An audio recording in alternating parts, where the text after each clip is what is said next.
இயேசு பிரதியுத்தரமாக, ஒருவன் ஜலத்தினாலும் ஆவியினாலும் பிராவாவிட்டால் தேவனுடைய ராஜ்யத்தில் பிரவேசிக்க மாட்டான். யோவான் 3:5. சிறு பிள்ளைகளை தடை செய்யாதீர்கள்.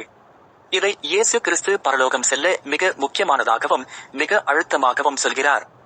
இது ஆண், பெண், சிறியவர், பெரியவர் அனைவரும் சொந்த அனுபவமாக்க வேண்டிய ஒன்று.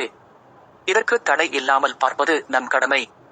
ஏனென்றால் இயேசு அதைக் கண்டு விசனமடைந்து, சிறு பிள்ளைகள் என்னிடத்தில் வருகிறதற்கு இடங்கொடுங்கள், அவர்களை தடை பண்ணாதீர்கள், தேவனுடைய ராஜ்யம் அப்படிப்பட்டவர்களுடையது.